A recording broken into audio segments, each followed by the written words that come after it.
Alejandra, muchas gracias y muchas gracias a todas las personas que nos acompañan a esta hora. Un poquito retrasada la agenda, vamos a tratar de hacerlo lo más rápido posible, pero no por ser rápido no va a dejar de ser interesante. Es un panel muy interesante porque sin duda alguna Colombia enfrenta uno de los retos más importantes y es concentrar esas decisiones de los territorios en sus comunidades y que precisamente el gobierno nacional comprenda la importancia que tienen las decisiones que se toman desde las regiones.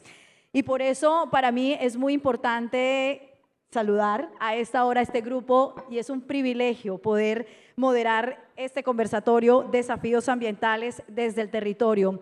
Seguramente allí en sus sillas ustedes se preguntarán, bueno, pero ¿qué podemos hacer desde los territorios para que el gobierno nacional, para que desde el gobierno central, desde la Casa de Nariño nos escuchen, pero sobre todo atiendan la importancia de lo que se habla en los territorios? Y quiero comenzar este panel hablando con Yesid González, él es el director ejecutivo de Azocars. Muchas de esas decisiones que toman las corporaciones autónomas regionales, precisamente centrados en sus territorios, con la gente, chocan con las decisiones del gobierno nacional, de ese gobierno central. Yesid. Bueno, yo quiero agradecer primero a la Asociación Colombiana de Mineros, al doctor Juan Camilo, por la oportunidad de compartir este espacio. Saludar a los compañeros de panel y a ti, Joana. A ver, digamos que a partir de la Constitución del 91 y el desarrollo de la Ley 99, se crean las corporaciones regionales que son parte del Sistema Nacional Ambiental. Corporaciones que son, primero, regionales y segundo, gozan de autonomía financiera, presupuestal y administrativa. Es una figura no muy común en Colombia, es muy parecido a cómo funcionan las autoridades del agua en Holanda. Y esta figura permite precisamente eso, que las regiones tengan la palabra en las decisiones locales. ¿Y por qué? Porque cada región y en este país son muy diferentes. No es lo mismo el ecosistema amazónico, viceministra, el cual usted conoce muy bien, al ecosistema de bosque seco tropical del Patía o de la costa o un ecosistema de páramos. Cada uno tiene sus singularidades y en un país megadiverso, pero también multicultural, es muy importante tener en cuenta esto. Y estas decisiones se hacen en base a estudios técnicos, a conocimiento, a experiencia en el territorio. Entonces, digamos que hay una ventaja. Pero en los últimos años también hemos tenido algunos choques, digamos, un poco con el coordinador natural del sistema, que es el ministerio, en el tema de reglamentación. Ejemplo, ayer hablaron de las APAs, ¿cierto? Que uno diría, ¿quién no quiere que se produzca alimento? Creo que todos. Pero esa reglamentación, muchas veces desde el escritorio, desde un mapa, en el centro del país, no necesariamente corresponde a lo que las comunidades hacen por tradición o quieren hacer. El tema, por nombrar, el tema de autoridades ambientales indígenas, ¿cierto? Es un tema que genera un conflicto socioambiental bastante complejo. Entonces, hablamos de las inconveniencias, de la no facilidad de aplicación. Entonces, este tipo de decisiones que creamos son regresivas porque el país busca eso, autonomía regional, descentralización, tanto de las corporaciones, y creo que era hora que el alcalde hable y la vice que fue gobernadora, pues las regiones tenemos la capacidad de tomar decisiones, muchas veces de equivocarnos, me imagino, pero eso es parte del aprendizaje. Y ahí precisamente viene un punto muy importante con el que quiero abordar con Julián Sánchez, el presidente de la Federación Colombiana de Municipios. Julián, vimos hace unos meses lo que llamó el alcalde de Bogotá, Carlos Fernando Galán, una violación a la autonomía territorial. En medio de esa polémica resolución, y recordarán ustedes que fue muchos titulares de prensa del Ministerio de Ambiente que declaraba la Sabana de Bogotá como un área de interés ecológico, y eso afectaba a su vez grandes proyectos en la carrera séptima, en la autopista norte, en la avenida Boyacá. Finalmente, esa decisión que ya la CAR había aprobado algunos de esos proyectos, quedaron en suspenso y tuvieron que irse hasta el Consejo de Estado. Mi pregunta, Julián, es ¿por qué no escuchar a los territorios, a las alcaldías, a la gente, la CAR, que ya había tomado una decisión frente al proyecto de la ampliación de la Sabana, y llegar, por ejemplo, hasta el Consejo de Estado en ese choque?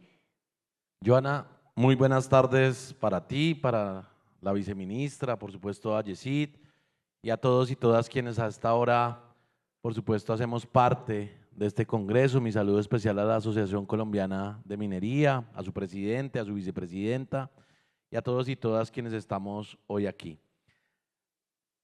Hay una desconexión entre el gobierno nacional y las regiones. El día de ayer hacíamos una tarea muy juiciosa con los alcaldes y alcaldesas que son productores, por supuesto, en materia de minería en el país, aquí en medio del Congreso. Tuvimos la oportunidad de reunirnos con 35 alcaldes de los más de 200 alcaldes de Colombia que hacen parte de la producción minera en nuestro territorio nacional. Y el reclamo es a una sola voz. Necesitamos que el gobierno nacional escuche a los entes territoriales. La desconexión es enorme, nos quedamos en el discurso. Básicamente lo que pasa con el proyecto de resolución que mencionas, Joana, no es nada distinto a tener una imagen, una fotografía distinta a la realidad. Y quiero dar con ello un sencillo ejemplo en mi ciudad, en la ciudad de Soacha. La resolución, vice, desconoce hoy la realidad del territorio. Ciudad Verde 1, 52.000 viviendas construidas hace más de 15 años, que a través de la resolución, cuando uno mira el mapa, pareciese que fuéramos la Venecia de Colombia. Nos inundaron. Sí. Y habría que, al final, sacar del municipio a más de 250.000 personas.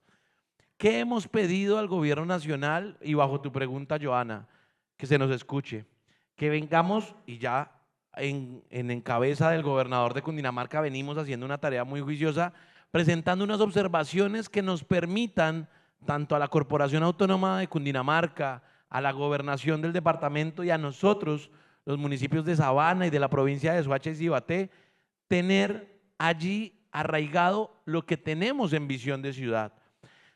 La lucha no puede ser contra el empresario, la lucha no puede ser contra el privado, contra el constructor. En Soacha, Joana, se construyen 1.6 viviendas informales cada día. Aquí sentados donde estamos hoy, se están construyendo 2 viviendas informales. Se trata de hacer unos escenarios que relacionen y articulen al privado, a la institución que representa al gobierno nacional y por supuesto los gobiernos locales y claramente también la academia. Hoy, frente al pronunciamiento que haces referencia de la resolución de la Sabana de Bogotá, nosotros desde la ciudad de Soacha y como presidente de la Federación Colombiana de Municipios hemos sentido la falta de oportunidad de tener allí una representación en el proyecto de resolución.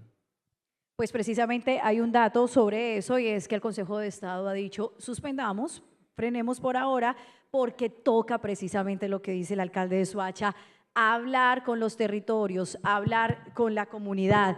Y a eso quiero agregarle, viceministra, ¿por qué esa desconexión? ¿Por qué esa desconexión de la que habla el presidente de la Federación de Municipios?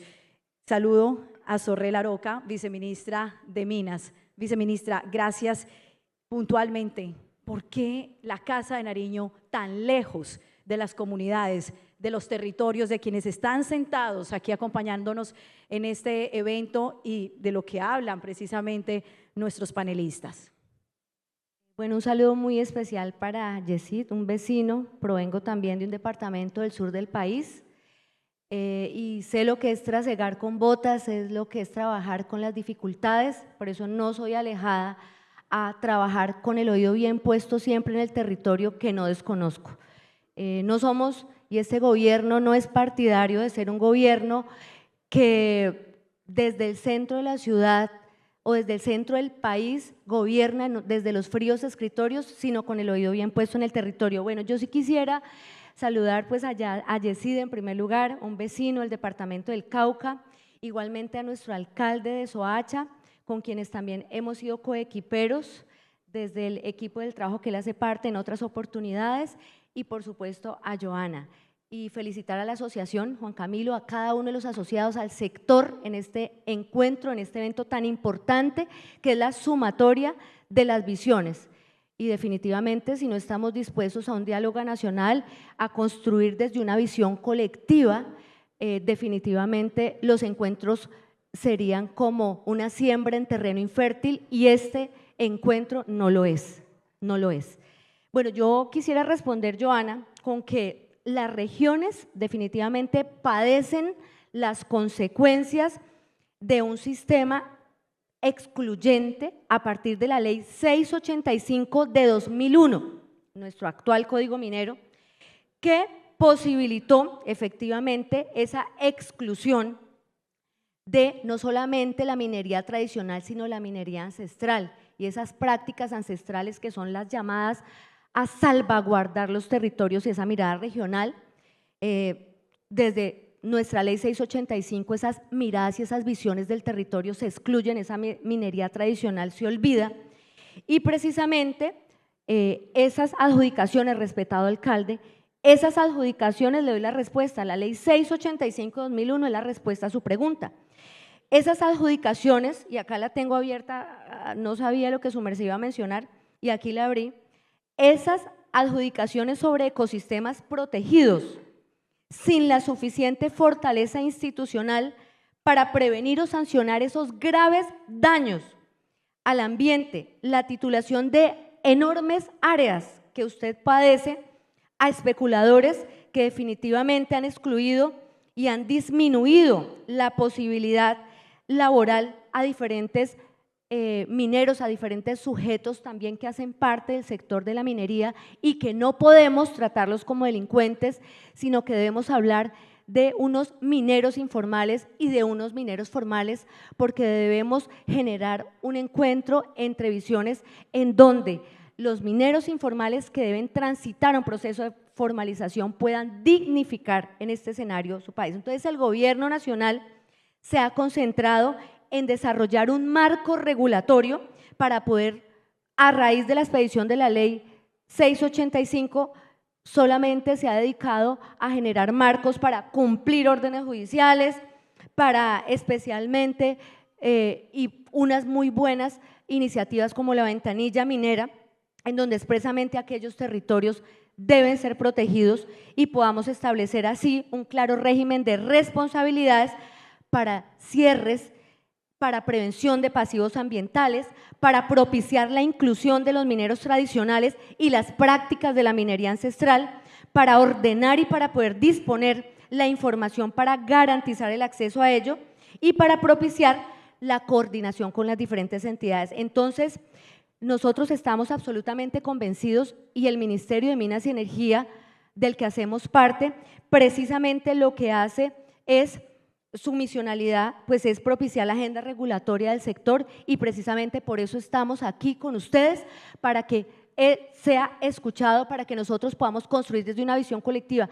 Y esa agenda regulatoria, y lo hemos hablado con nuestro presidente, con Juan Camilo Neriño, es una agenda regulatoria que en ningún momento va a desconocer las voces de las observaciones que ha presentado el sector. Sí, viceministra, aprovecho y pregunto, ese marco regulatorio del que usted habla, ¿garantiza al gobierno que no castigue tanto esa minería legal?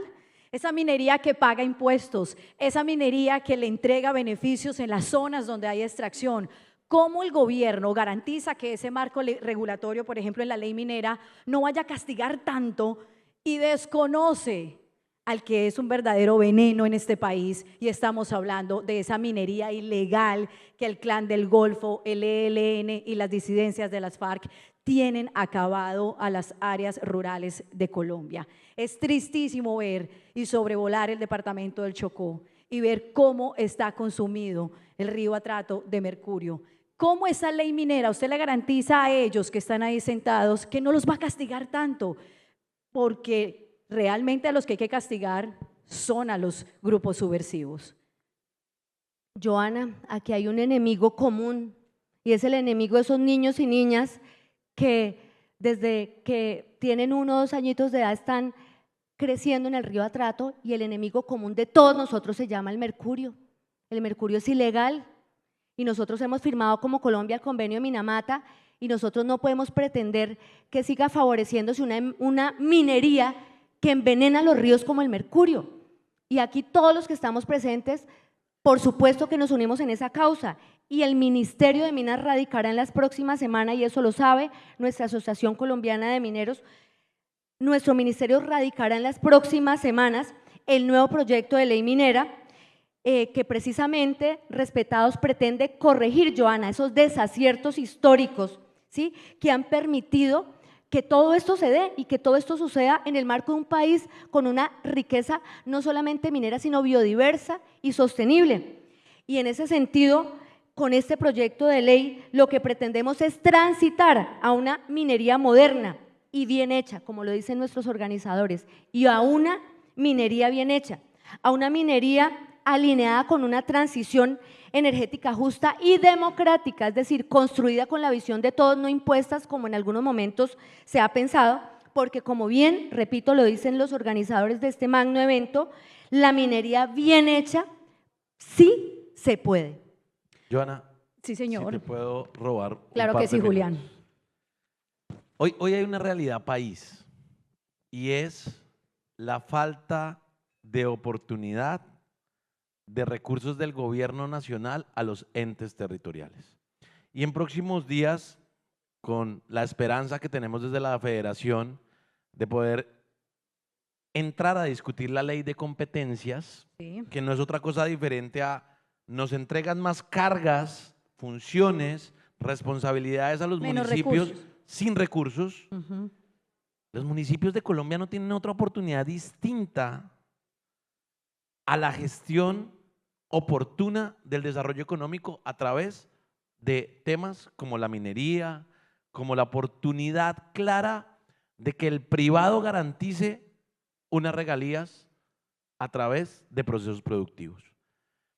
Allí, ¿qué significa eso? Significa que sin recursos, vice, y a todos los asistentes, sin recursos del gobierno nacional, hoy, porque no hay una gestión clara de bajar el recurso a los municipios, la única oportunidad que tenemos, los más de 800 municipios del país que son categoría quinta y sexta, es a través de los recursos de regalías, de los recursos que produce la minería en Colombia.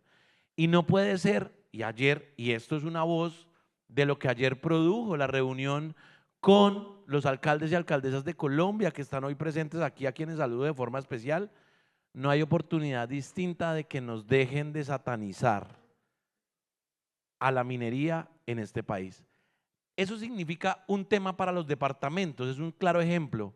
Es como si el alcohol y es como si los cigarrillos que producen educación y salud en los departamentos en Colombia estuvieran satanizados por la institucionalidad. Eso le pasa hoy a la minería en este país. ¿Ustedes sufren lo mismo desde las CAR?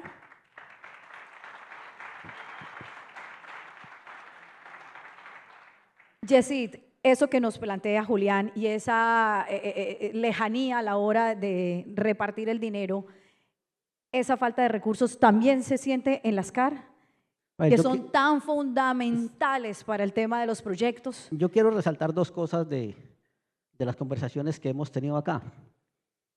Y quiero resaltar y quiero también mencionar la senadora, los representantes que han estado, senador, muy juiciosos, porque creo que parte del ejercicio de la institucionalidad que se ha desconocido es el mismo Congreso, y lo digo por las reglamentaciones. Temas como la teoría ambiental indígena debió pasar por el Congreso y vía decreto lo hicieron. Hoy hay demandas como el doctor Amaya conoce y nos dijo un mismo magistrado acá, hay que demandarlas, pero eso nos desgasta, vice, y ojalá hubiese muchas personas como usted en el gobierno con esa capacidad de escuchar. Y no estoy criticando al gobierno en general, digamos, es una situación que se presentó, pero el resumen de estos 2 días de conversa es que definitivamente sabemos que la minería hay que hacerla. la necesitamos para todo el ejercicio que viene en el país. Y creo que fue fundamental, simplemente es cómo se hace y dónde se hace. Yo creo que esa es parte de la discusión. Y yo vengo de un territorio, como la decía, la dicen que este tipo de actuaciones a veces son muy criticadas, ¿no? Entonces, pero cuando uno ve la presentación de la Agencia Nacional de Minería, dice que la compartimos hace unos 15 días también, esa misma presentación, el territorio que está titulado es menos de aproximadamente el 2% para minería y tenemos áreas de conservación. Entonces, yo creo que hay que seguir fortaleciendo ese ejercicio. ¿Cómo se fortalece? Claro que necesitamos plata. Y lo digo, el Fondo para la Vida fue un boom y todo el mundo dijo, con eso solucionamos todo el tema ambiental. Si hay un secreto bien guardado que no conocemos bien, es el Fondo para la Vida, ¿cierto? No sé quién ha logrado bajar recursos del Fondo para la Vida, para las corporaciones ha sido casi imposible y eso que somos parte del Sistema Nacional Ambiental. Ejercicios como eso creo que deben mejorarse, porque esos recursos, vice, tienen que llegar a los territorios donde paradójicamente Corpo Amazonía, un ejemplo, CDA, que tienen más área para conservar, tienen menos funcionarios, menos presupuesto y es parte de lo que hay que mejorar. Existe un fondo que se llama el Fondo de Compensación Ambiental.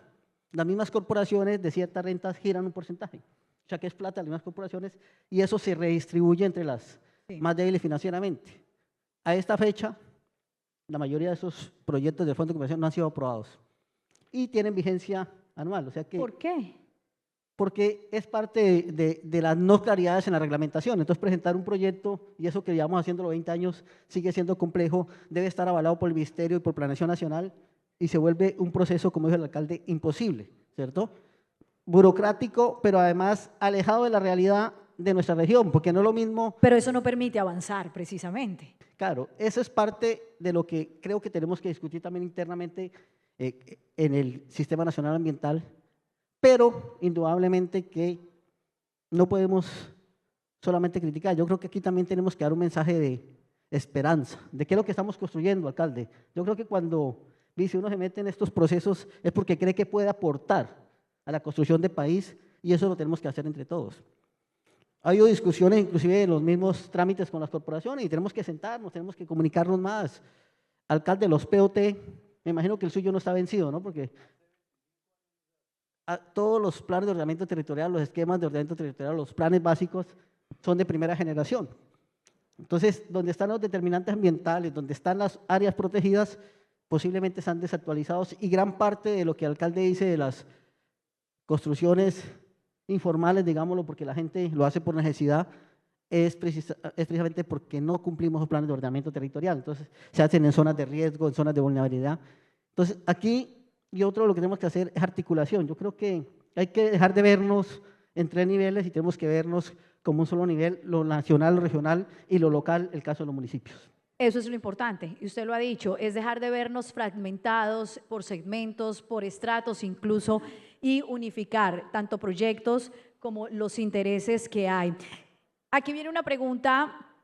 Ya vemos ahí el timer que empieza a correr, pero una pregunta que quiero hacerles a todos, ya como para cerrar, y es cómo logramos, este panel se llama Desafíos Ambientales y sobre todo el tema de los territorios, cómo logramos tener ese balance, ese equilibrio entre el cuidado del medio ambiente, porque todos, estoy segura que todos ustedes que están aquí, los asistentes, los medios de comunicación, todos queremos proteger los ríos, las fuentes hídricas, queremos proteger los páramos, queremos que no haya deforestación. En eso nadie está en contra. Pero ¿cómo logramos ese equilibrio entre cuidar el medio ambiente, la sostenibilidad, sin afectar el desarrollo económico de la región que es tan vital para generar empleo, para que se produzcan más recursos, pero también escuchar a la comunidad? ¿Cómo logramos ese equilibrio, viceministra?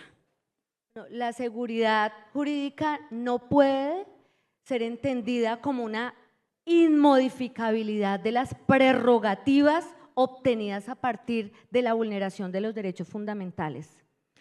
Y dentro de los derechos fundamentales están esos derechos colectivos del medio ambiente, el que todos tenemos derecho.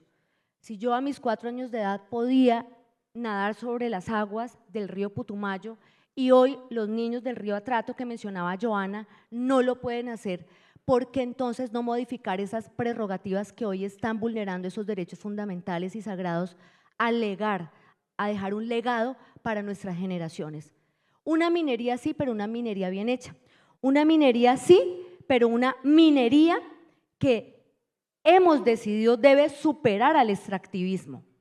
Y el extractivismo visto como una monoactividad es lo que en estos momentos nos está condenando a nosotros y es lo que queremos. Queremos es alinear nuestra economía con las medidas que deben tomarse con relación a una crisis climática, el encadenamiento productivo, los procesos de proveeduría, ¿sí?, que proveen de bienes y servicios a la industria minera, el que podamos nosotros hablar en nuestra industria de estabilidad, de que esa volatilidad que nos la da solamente el extractivismo en nuestra economía o de una monoactividad, y que hoy no estemos hablando, por ejemplo, de la coexistencia de diferentes actividades en un territorio, como la actividad agrícola, que prima la soberanía alimenticia. Y nos lo decía nuestra querida coequipera presidenta de la Agencia Nacional de Minería, Yerlina, cómo en las nuevas rondas de fosfatos y de calizas estamos prestos a que precisamente sean estos minerales estratégicos los que también pueden asegurar la soberanía de un país que también necesita un encadenamiento productivo y dar mayor valor agregado a los minerales y a la riqueza que hay en nuestro subsuelo. Y eso tiene que ser regulado, honorables congresistas, y yo creo en nuestro Congreso, y el proyecto de la nueva ley minera va a ser radicada en las próximas semanas y estaremos abiertos al diálogo nacional, y será nuestro Congreso quien de la mano de todas y de todos nosotros del sector pueda ajustar y mejorar lo que en el nuevo proyecto de ley se previó. Pero esa estabilidad jurídica, esa seguridad jurídica que tenemos que darle al sector para responder, tiene que ser una seguridad jurídica que pueda transitar hoy de simplemente apagar incendios y pueda, a partir de la participación ciudadana, no desconocer al otro. Este proyecto de nueva ley minera que va a radicar el gobierno tiene la participación de cerca de 17,000 ciudadanas y ciudadanos, y es la primera ley que se consulta, y por eso se habían caído proyectos de ley anteriores, porque no respetaban el derecho sagrado a la consulta, y empezamos mal cuando no respetamos el derecho sagrado que tienen las comunidades indígenas, afrodescendientes, negras, palenqueras y el pueblo ron, y les damos la espalda cuando son los únicos llamados a salvaguardar el territorio y a dar un equilibrio que también es coexistente con la actividad nuestra. Y aquí, y no voy a hacer publicidad, pero aquí trabajamos con varias empresas mineras, los estoy mirando, con varias empresas que están dando ejemplo de cómo a través de procesos de formalización y de coexistencia, sostenibilidad en el territorio, generan un nuevo modelo de negocio que es productivo. Y que aquí me digan que no puede suceder, porque aquí hago levantar la mano a quienes están trabajando con este gobierno, respetado alcalde, que escucha y que genera modelos de negocio pertinentes al territorio, respetando realidades. Y es que aquí no nos la podemos pasar desconociendo al otro. Su merced me respeta en mi pensamiento, y yo lo respeto a su merced, y respeto a mi paisano, y respeto a Joan, y respeto al sector. Y finalmente yo quisiera decirles a ustedes que como una mujer del sur del país, que tiene el privilegio de estar sentada en esta silla y con este valeroso escenario, que estamos dispuestos a construir de la mano de ustedes. Yo sé que Juan Camilo le sonará repetitivo, pero yo siempre lo cargo. Yo voy a liderar una campaña nacional. Por favor, diálogo nacional. Vengo a invitaros, el ministerio es de ustedes y por eso estamos aquí. Créanme que si el ministerio estuviera alejado de ustedes, no estaríamos aquí, pero queremos trabajar con todos, con los que están aquí y con los que están afuera. No, aquí no puede olernos nadie a feo, ni la sostenibilidad puede ser un discurso solamente en un papel. La sostenibilidad del país y del sector, respetando la armonía del territorio y del medio ambiente, tiene que ser responsabilidad para los que vienen detrás de nosotros, que son nuestros hijos e hijas. Y aquí hay empresas mineras que lo están demostrando. Entonces, bienvenidos, y los invito como mujer, como funcionaria pública, a un diálogo nacional, y no le demos la espalda a él. Invitado, respetado alcalde. Importante, viceministra, que eso se convierta en una realidad, que sea las puertas abiertas del ministerio, de ese nuevo proyecto de ley, para que sean escuchadas todas las voces.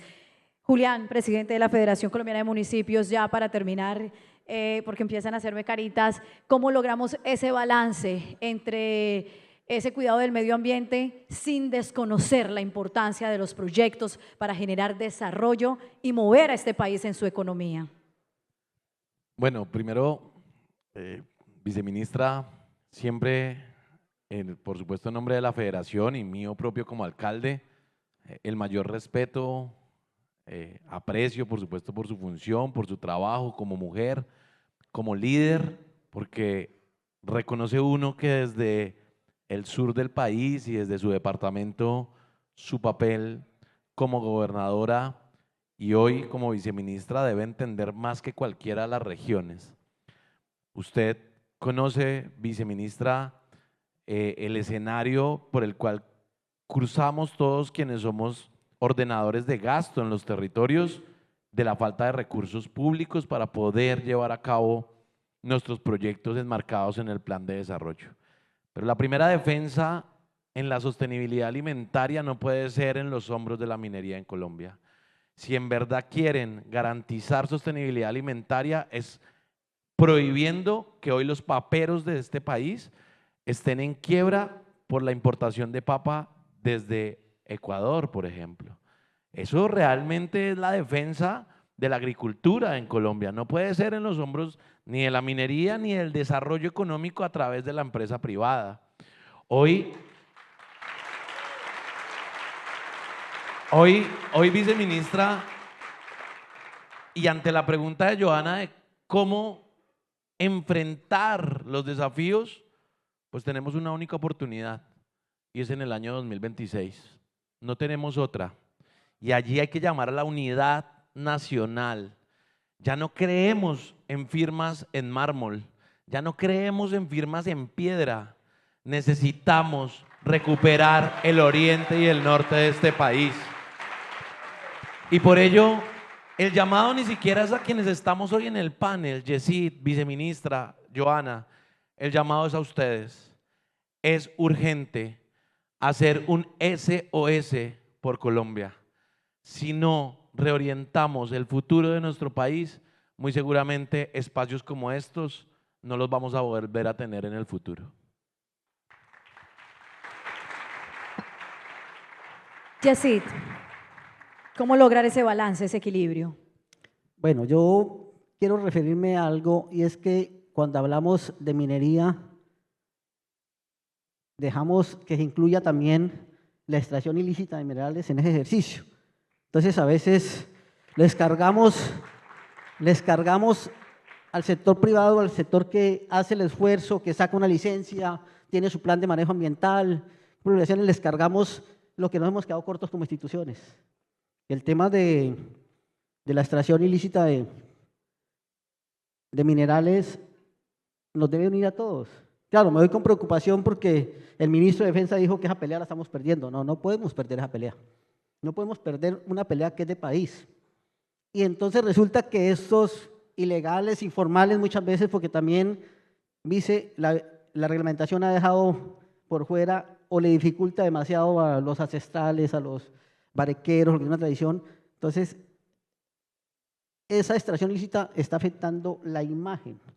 Entonces, todo el mundo le dicen minería, entonces se imagina lo que pasó hace 8 años en el río Sambingo, cuando recién me posicioné como director de la CRC, un río destruido donde en 2 operativos quemamos 100 máquinas, ¿cierto? Y está pasando. Hoy hay precisamente una marcha en el Patía, por eso no llegó el otro panelista, porque están en ese ejercicio y es minería criminal, no es minería legal. Entonces, y esa minería criminal la que nos llenó de mercurio, que está prohibido, que hacemos esfuerzos, pero aún sigue moviéndose. Entonces, ¿cómo logramos como país atacar ese flagelo, ¿cierto?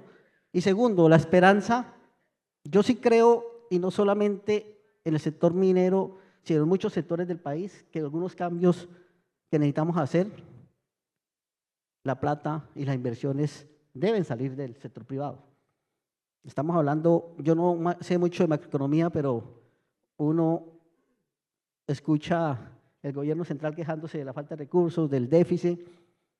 Yo creo que ahí hay que hacer respuestas grandes. Y claro, dice, totalmente de acuerdo, habrá sitios intocables, los humedales, páramos, pero también hay que concertar con la comunidad. Mire el conflicto que se tiene en Santander por algo con muy buenas intenciones, pero también la tensión con la comunidad, con esos pequeños productores mineros. Pasa lo mismo en los páramos con el tema de papa. Y hacer una reconversión significa invertir, y es posible que los mismos que hoy producen papa puedan hacer reconversión, bajarse, Sí. cambiar de estrategia. El tema de la ganadería. La ganadería es algo que los mismos ganaderos realmente grandes del país deben hacer, y creo que lo pueden hacer, la reconversión. Hay que acompañarlos, hay que exigirles. Pero mi mensaje de esperanza es que no podemos darnos por vencidos. Tenemos que luchar todos los días. Algún día tendremos nuestros ríos sin minería criminal, tendremos a nuestros campesinos produciendo comida y no afectados por la presión de tener que tener cultivos de uso ilícito, pero eso tenemos que acompañarlo. Los que somos de la región sabemos que a nuestro campesino no le gusta producir coca, pero no tiene otra alternativa. Por facilidades, porque no hay vías, o porque hay un fusil que le dice, es que usted tiene que sembrar esto, no lo que usted quiera. Ese ordenamiento territorial que están haciendo los grupos armados no lo podemos permitir. El ordenamiento territorial ambiental tenemos que hacerlo desde el gobierno nacional, acompañando a quienes tienen por competencia el manejo del uso del suelo, que son los municipios, y quienes podemos aportar, como las corporaciones, el tema de los determinantes ambientales y los temas de conservación del país. Entonces, simplemente, doctor Juan Camilo, lo hemos conversado muchas veces, todos podemos aportar, tenemos que escucharnos, y creo que es parte del ejercicio escucharnos todos, pero también todos apuntarle a que nuestro país tiene que salir adelante, y tenemos que algún día podernos abrazar en paz y sin tantas desigualdades sociales que tenemos aún. Pues me quedo con varias frases de este panel y rescato esta última. Todos tenemos que escucharnos, no puede haber más desconexión desde el gobierno nacional con las regiones, lo que dijo Julián. Y me quedo también con otra frase muy importante. Las puertas del Ministerio de Minas y Energía están abiertas para escucharlos.